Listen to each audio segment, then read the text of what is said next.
Este podcast se presenta con el patrocinio de Tecnoglass, el poder de la calidad. Tecnoglass es la compañía líder en la manufactura y comercialización de vidrios, ventanas y fachadas para el mercado de la construcción en Estados Unidos y el mundo. Para mayor información, visite nuestra página web www.tecnoglass.com.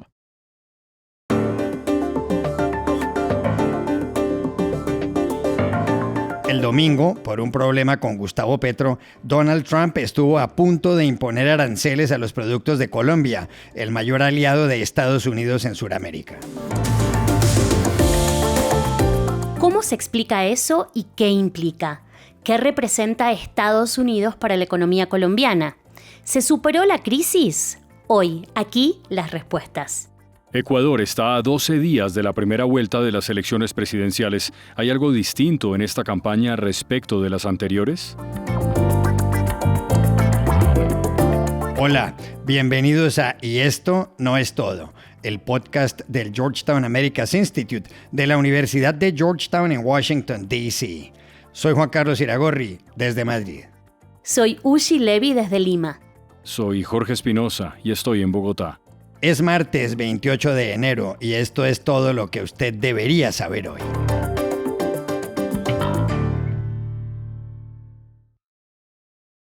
El domingo se produjo entre Colombia y Estados Unidos una crisis de enorme gravedad que puede tener implicaciones en toda la región. Explotó en las redes sociales y sus protagonistas fueron los presidentes de los dos países, Gustavo Petro y Donald Trump.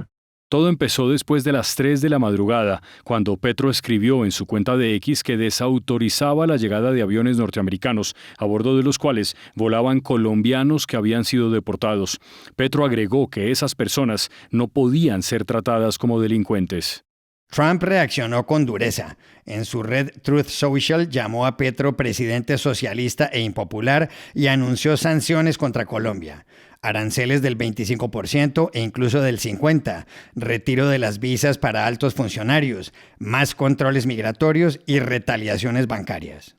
Petro respondió nuevamente en X, retando a Trump a que lo tumbe y ordenando aranceles del 25% para los productos estadounidenses. Pero la temperatura bajó el domingo en la noche con el anuncio en Bogotá del ministro de Relaciones Exteriores de Colombia, Luis Gilberto Murillo. El gobierno de Colombia informa que hemos superado el impasse con el gobierno de los Estados Unidos.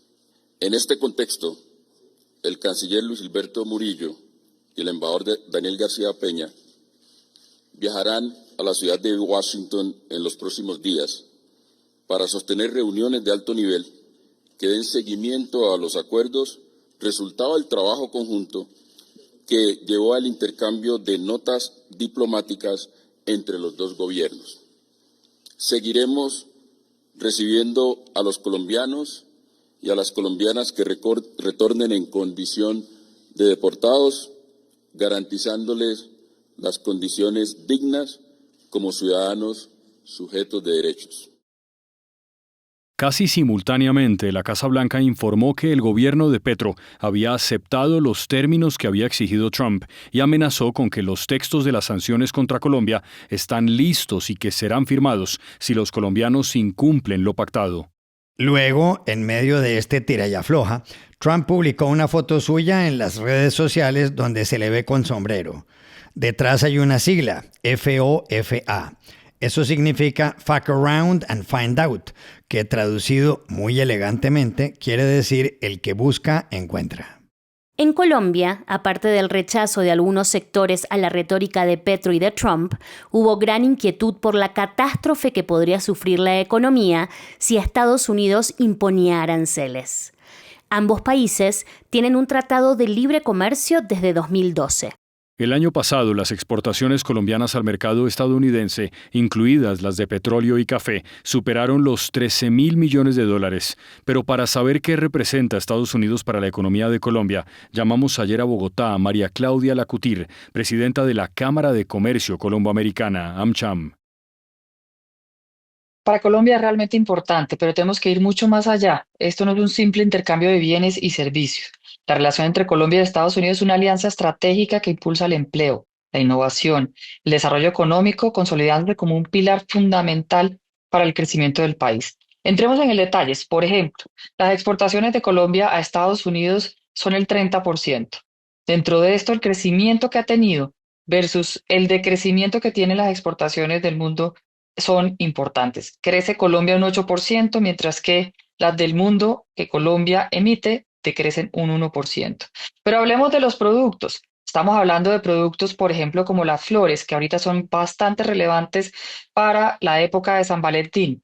El 79% de las flores que exportamos al mundo va a Estados Unidos. Esos son 200.000 empleos. También las frutas, un sector que ha costado mucho trabajo lograr los procesos de certificación de acciones fitosanitarias. Son 765.000 empleos directos que dependen de las exportaciones a Estados Unidos, 1.8 millones indirectos. El 30% de las exportaciones de frutas van a Estados Unidos. Pero no solamente es exportación, también es inversión. El 43% de las inversiones que recibe Colombia en el país son de Estados Unidos y estas están creciendo un 3%, mientras las que recibimos del mundo a Colombia decrecen un 25%. Estamos hablando también de turistas. Los turistas no solamente son los que llegan a Colombia, que son 1.072.000, sino es lo que dejan. Son más de 40 sectores los que reciben ingresos por parte de los turistas estadounidenses. Un crecimiento del 10%, y el siguiente país del cual recibimos turistas es México, con solo 335.000. Estamos hablando también del ingreso que reciben los colombianos a través de los giros que hacen los connacionales en Estados Unidos. El 53% de las remesas, o sea, los giros de personas en Estados Unidos que le mandan a sus familiares en Colombia, es 53%. Eso significa el 1.37% del PIB. Eso es recursos que generan ingresos a los colombianos para generar bienestar a cada uno de los que lo reciben. Esta relación es importante, es una relación que hay que cuidar, es una relación que hay que trabajar, es una relación que le trae frutos tanto a los colombianos como a Estados Unidos.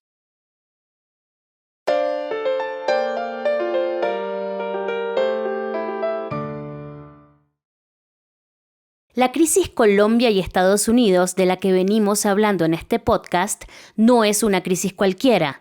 Colombia ha sido el principal aliado de Estados Unidos en Sudamérica. Un ejemplo de esa alianza es el llamado Plan Colombia, que comenzó en el año 2000. Mediante ese plan, puesto en marcha cuando el presidente colombiano era Andrés Pastrana y el estadounidense era Bill Clinton, Estados Unidos le ha dado a Colombia, con el respaldo de republicanos y demócratas, más de $10.000 millones para combatir el narcotráfico y las guerrillas. En este contexto, mucha gente se pregunta si realmente se ha superado la crisis, tal como dijo el ministro de Relaciones Exteriores de Colombia, Luis Gilberto Murillo. Por eso llamamos ayer a Bogotá a Gabriel Silva Luján, que ha sido 2 veces embajador de Colombia en Washington. La respuesta, Juan Carlos, hombre, es no hay nada que hacer. El gobierno insiste en que se superó el impasse y el gobierno y el canciller Murillo dicen que pues ya esto es un tema del pasado. La realidad es que está muy vigente. Si uno mira con cuidado el comunicado, el texto que publicó la Casa Blanca, es clarísimo que es suspendido, no resuelto. ¿Por qué está suspendido? Porque claramente se dice que las sanciones y el paquete de medidas que se anunció, que es muy severo, es muy grave para el país, pues que ese paquete de medidas está sobre el escritorio de Trump para firmarlo en el momento en que considere los Estados Unidos unilateralmente que se ha incumplido ese acuerdo, ahora el acuerdo actual o en las acciones de deportación futuras.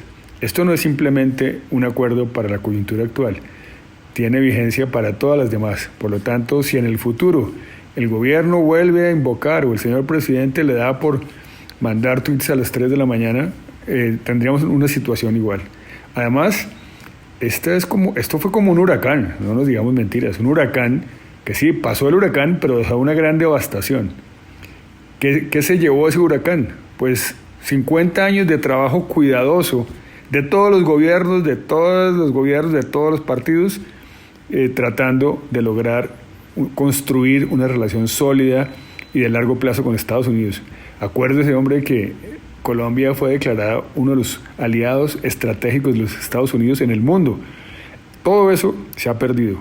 Y si el gobierno se pone a seguir jugando y el presidente se pone a jugar con la ideología y tratar de ser líder de América Latina, y quizás, por ejemplo, insistiendo en unirse a los BRICS o incluso creciendo y complicando y haciendo más compleja la relación con China, son temas muy sensibles para el gobierno actual y habría que tener mucho cuidado. Pero lo que es la crisis por la deportación de inmigrantes ilegales colombianos sigue vigente. Está suspendida la aplicación de las normas, pero corremos el riesgo de que vuelvan a presentarse situaciones así de críticas. Otro asunto que da pie a interrogantes con respecto a esta crisis es cómo se ha visto en Washington lo que sucedió entre Donald Trump y Gustavo Petro y qué implicaciones tiene más allá de la relación bilateral. Llamamos ayer a esa ciudad a nuestra compañera, la periodista Dori Toribio. Juan Carlos, aquí la Casa Blanca habla ahora de un gran éxito y de que Estados Unidos es respetada de nuevo. Y republicanos y seguidores de Donald Trump celebran también lo ocurrido con Colombia como una gran victoria. Es importante tenerlo en cuenta porque este episodio puede a partir de ahora ser un precedente y es muy posible que veamos a Trump usar estas mismas herramientas de presión en otros asuntos y con otros países. Porque esta vez Trump fue más allá que otras veces y le funcionó. Fue una reacción rápida y directa, con una amenaza de aranceles del 25% a Colombia ya sobre la mesa en cuestión de minutos, con la orden dada. Y esto va más allá de lo que vimos en su primer mandato. Entonces, los aranceles usados sobre todo en el contexto de la guerra comercial muchas veces abrían la puerta a negociaciones entre las partes, como una táctica negociadora. Pero esta vez Trump invocó una ley de 1977 llamada la Ley de Poderes Económicos en Emergencias Internacionales, que nunca se ha usado para imponer aranceles. Trump sí sugirió hacerlo en su primera presidencia, pero esta vez ya estaba listo para ello. Incluso listo para imponer unos aranceles que también hubieran hecho daño a Estados Unidos, encareciendo los precios aquí del café, la fruta, las flores, justo tras unas elecciones en las que la inflación era el asunto central. Y Trump estaba listo también para imponer aranceles inmediatos a un importante socio comercial que le hizo enfadar. Recordemos que la reacción de Donald Trump se debió en gran medida al hecho de que, según la Casa Blanca, el presidente de Colombia ya había autorizado la llegada de los 2 aviones militares de deportación y cambió de idea cuando los aviones ya estaban en el aire. Ahí llegó la reacción de Trump, que en su primera semana en la Casa Blanca ha dejado claro que la inmigración está en el foco de su presidencia y quiere que estas deportaciones, que no son nuevas, de hecho el gobierno de Joe Biden deportó el año pasado a más de 270.000 inmigrantes, la cifra más alta en la última década, pero ahora Trump quiere acelerarlas y con aviones militares, un cambio importante en número y forma. Y Trump está dispuesto a usar las amenazas arancelarias como medida de presión, ya no solo comercial o migratoria, sino territorial y de seguridad nacional, como su amenaza a Canadá de usar la fuerza económica, sugiriendo que debería incorporarse a Estados Unidos como el estado número 51, o a Dinamarca, país al que Trump ha amenazado con los aranceles más altos si no cede legalmente Groenlandia, territorio estratégico que Trump ha dicho que Estados Unidos necesita por cuestiones de seguridad nacional. Y esto lo hace con el apoyo de su gobierno. Y hasta ahora también de su partido en el Congreso. Otra gran diferencia con las grandes divisiones y la oposición que hubo en su primer mandato, muchas veces desde su propio gabinete. Ahora no, ahora la administración Trump ha cerrado filas, dejando muy claro que lo ocurrido con Colombia es un mensaje a todos los países que tienen la obligación de aceptar los vuelos de repatriación, dijo hace unas horas un alto funcionario de la Casa Blanca, pero también es una advertencia a todo el mundo. Está dispuesto a ir más lejos para cumplir sus promesas y su agenda presidencial.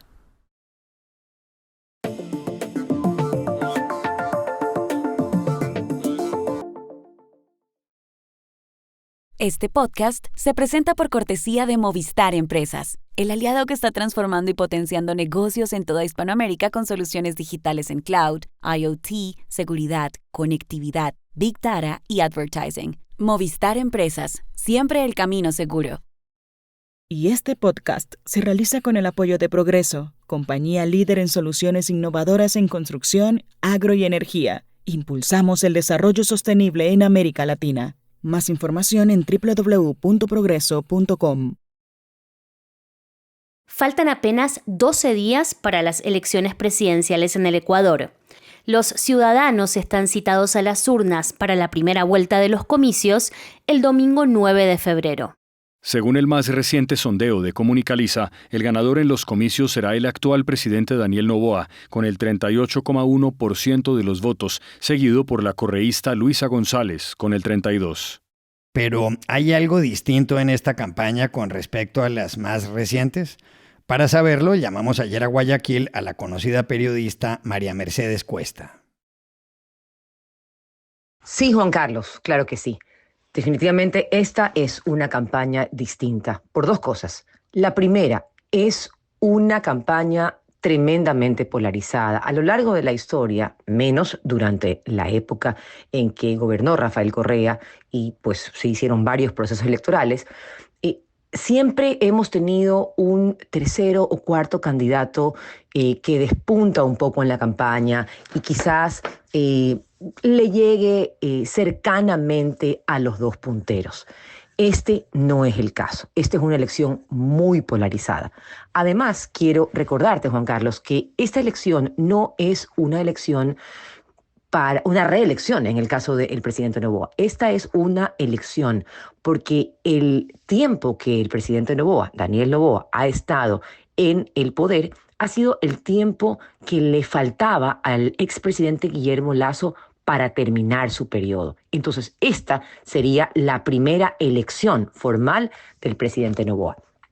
Tenemos 16 binomios presidenciales en esta elección y 16 binomios que no han despuntado 14.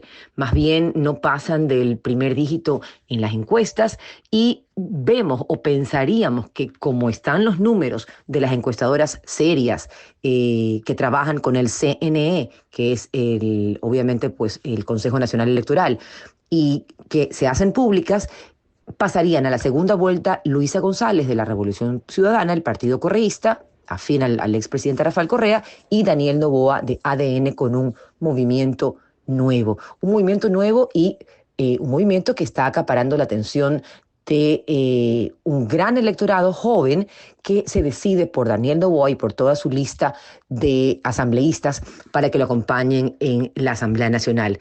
En los últimos periodos legislativos estos han sido muy duros. La Asamblea Nacional ha sido la piedra del zapato de todos los mandatarios después de Rafael Correa.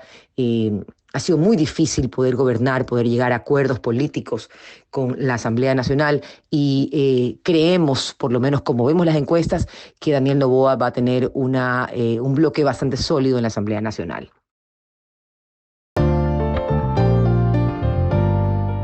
Y estas son otras cosas que usted también debería saber hoy. 300.000 palestinos regresaron ayer al norte de la Franja de Gaza después de que se anunciara la liberación de la rehén judía Arbel Yehud y de varios prisioneros por parte de Israel. El retorno se produjo tras 470 días de guerra que han dejado destruida la zona. En los próximos días llegarán otros 700.000. Todo se produjo luego de que el presidente de Estados Unidos, Donald Trump, dijera en Washington algo muy polémico, que hay que limpiar Gaza, enviando 1,5 millones de palestinos a Egipto y Jordania.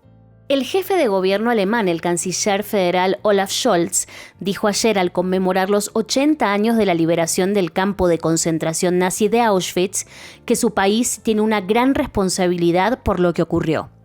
Varios líderes mundiales y antiguos prisioneros participaron en la ceremonia en ese lugar, donde los ejércitos de Adolfo Hitler acabaron con casi 1 millón de judíos en los hornos crematorios. Nvidia, la compañía estadounidense de software con sede en California y considerada la de mayor valor bursátil en el mundo, perdió ayer en la bolsa de valores, atención, $590.000 millones.